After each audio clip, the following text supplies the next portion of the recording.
Ndugu Mheshimiwa Mkuu wa Mkoa, nashukuru kwa nafasi hii tena. Mimi nikiwa mwenyekiti wa mtaa wa Gongo la Mboto, pia ni mwenyekiti wa kamati ya ulinzi na usalama ya mtaa. Katika mazingira ya mtaa wa Gongo la Mboto wenye wakazi wa zaidi ya 20,000, na mimi nikiwa mwenyekiti naitakiwa nijiridhishe juu ya swala la usalama, sibanwi na kanuni ama sheria yoyote inayonizuia kufanya swala la usalama mchana ama usiku.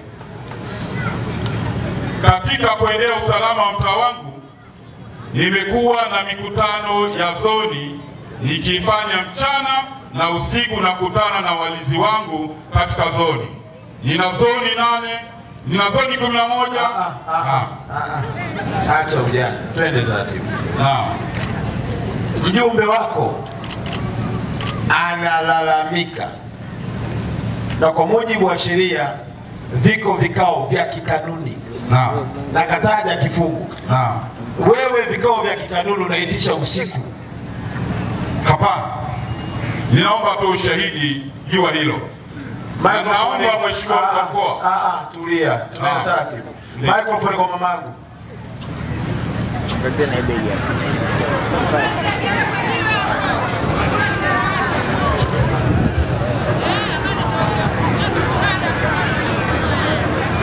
Mheshimiwa Mkuu wa Mkoa, ninachozungumza nina ushahidi nacho. Mimi ni mtu mzima, wananchi wa Gongo la Mboto wameniamini. Mwenyekiti mara ya mwisho kuitisha kikao cha kanuni ni tarehe 16 mwezi wa 8 2015. Baada ya hapo tunavyomkera mapato na matumizi, anakuwa hatushirikishi kwenye vikao vyake kwa sababu kuna swala la mapato na matumizi.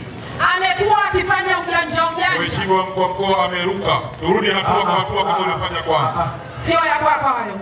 Na hapo pia sio yako. Ya kwangu. Asante. Hiki ndio nataka mwenyekiti. Mimi ndio mwenyekiti hapa.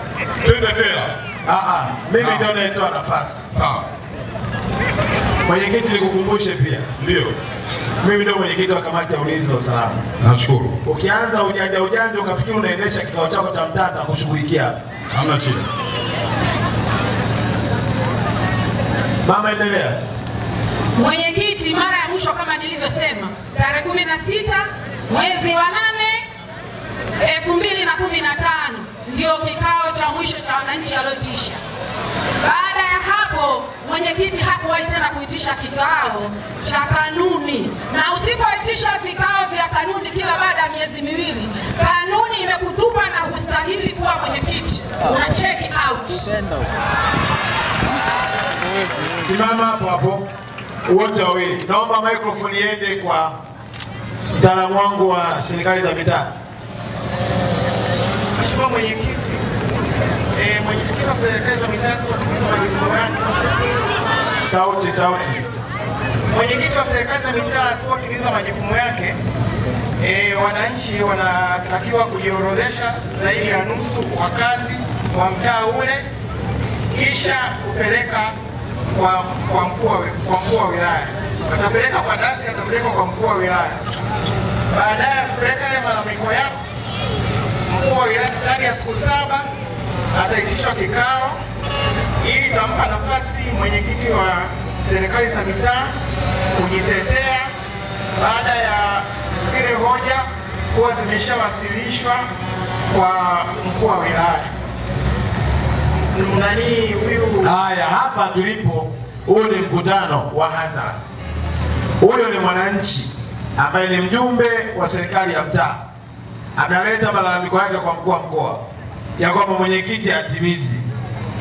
Mwenyekiti huyu hapa, tunataka kujua kwa maelezo ya mwenyekiti ya kwamba halazimishwi. Hapo umetajiwa na tarehe 16 mwezi wa 8 2015 ndio wameitisha kikao. Tangu hapo hasomi mapato na matumizi, na mjumbe ameonyesha vyanzo vya mapato vinavyopatikana katika mtaa wake. Sambamba na hilo, ameonyesha kwa mujibu wa kanuni hakuna kikao cha kanuni kilichofanyika tangu hii tarehe, na hata hivyo hata mapato na matumizi hajasoma tangu hiyo tarehe. Samahani kidogo mkuu wa mkoa. Mwenyekiti, nizamu kidogo unahitaji kuwa nayo. Asante. Sasa Mheshimiwa mkuu wa mkoa, wananchi wanapaswa kumchukulia hatua kama nilivyoelekeza mwenyekiti. Haya, Ilala oye! Hapa lazima kuna jambo. Mwenyekiti wa mtaa, mara yako ya mwisho kusoma mapato na matumizi ni lini? Ndio maana kwambia mheshimiwa, ninaomba Sio ndio maana jibu swali. Sina taarifa ya mapato na matumizi na sina pesa nayopewa. Kinachoendelea hapo hapo. Mama, chukua microphone. Mheshimiwa mkuu wa mkoa, mwenyekiti anakusanya pesa mtaa Gongo la Mboto, risiti anachapisha yeye mwenyewe na bila kujua kwamba labda risiti zile, kwa sababu ni pesa za wananchi, zinatakiwa aidha risiti zitoke manispaa au kibali kitoke kwa mkuu wa wilaya. Mwenyekiti huyu hafanyi hivyo. Pesa Mama, hizo hapo. Una risiti ambazo mwenyekiti wa mtaa anazitoa? Ndiyo mheshimiwa, tulishawakilisha kwenye kamati ya uchunguzi ambayo imeundwa na mkurugenzi wa manispaa. Tumewasilisha risiti nyingi mno, hata ofisini kwako tumeleta nakala ambayo baadhi ya risiti ziko humo.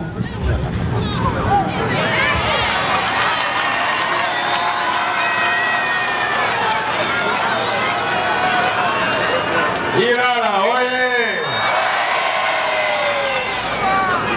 Mkurugenzi wa Ilala yuko wapi? Nimepokea mheshimiwa. Hizo risiti zimetoka kwako? Mheshimiwa mkuu wa mkoa, kwa utaratibu wa sasa wa mapato tunatumia mashine za EFD, haturuhusu mashine za risiti za kuchapisha. RPC kwa. Mshukuru mwenyekiti, mweke ndani mpaka uchunguzi utakapokamilika. Ninachoshukuru kwamba hatimaye tunamaliza tatizo.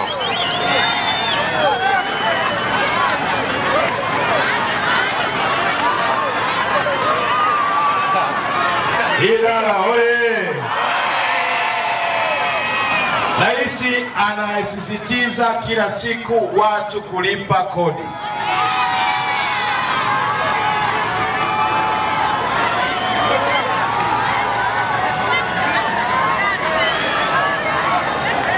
Na huwezi ukatengeneza risiti zako. Haya, Ilala oye! Ili kama kusikizana. Unapolipa unapewa risiti zetu kuweka hatua